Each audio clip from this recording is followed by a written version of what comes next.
Assalamualaikum warahmatullahi wabarakatuh. Welcome back to my YouTube channel. Kembali dengan aku Nur Aisyah di mata kuliah pendidikan. Kira-kira hari ini kita akan materi tentang apa sih? Ikutin terus ya.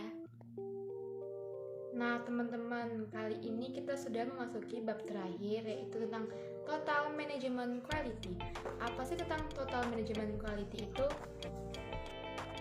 Nah, Total Quality Management itu adalah sebagai proses yang mencakup semua yang melibatkan setiap orang dalam organisasi, dalam mengidentifikasi dan meningkatkan setiap aspek layanan dan setiap produk. TQM adalah suatu keinginan untuk selalu mencoba mengerjakan segala sesuatu dengan selalu baik sejak awal. TQM tidak menyediakan kesempatan untuk memeriksa kalau ada yang salah.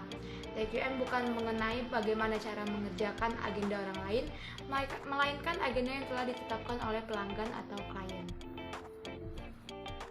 Menurut Morgan dan Murgatroyd pada tahun 1993, suksesnya implementasi Total Quality Management atau TQM di lembaga pendidikan didasarkan pada 5 kunci.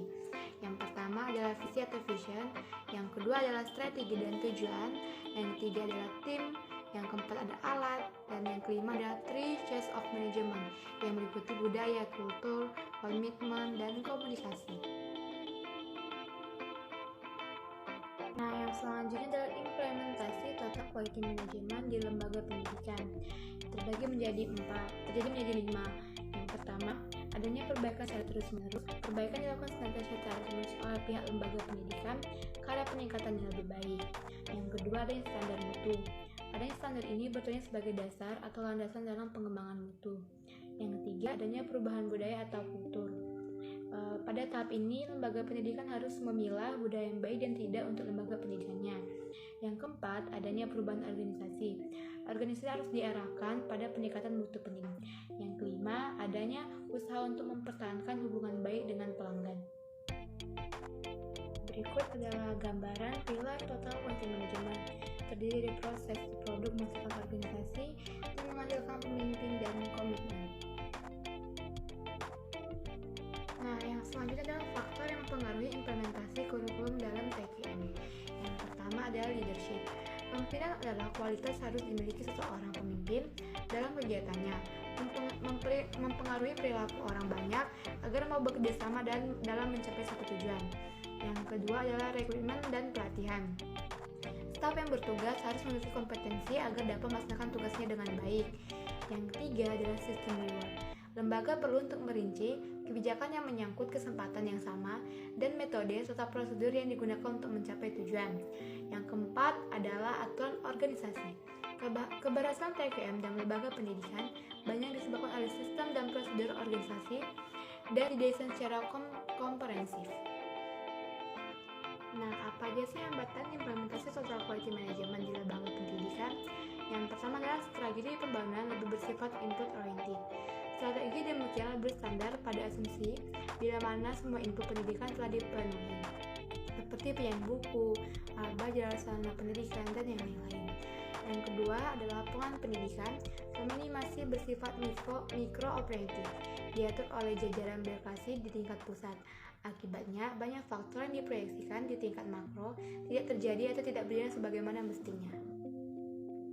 Nah, apa aja sih faktor penting bagi praktek manajemen mutu? Nah, yang pertama adalah role of management. Yang kedua adalah role of the quality department.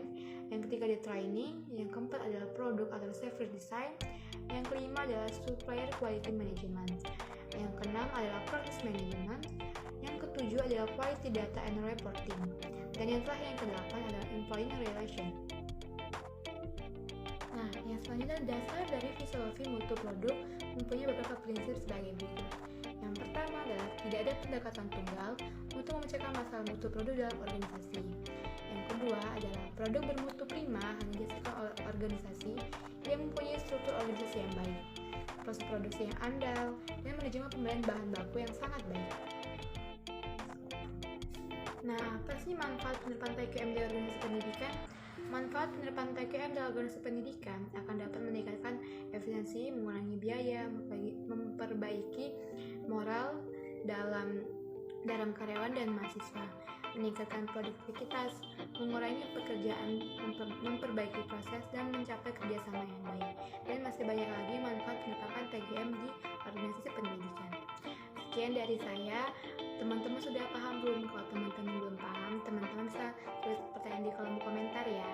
Saya akhiri, wassalamualaikum warahmatullahi wabarakatuh. Bye-bye.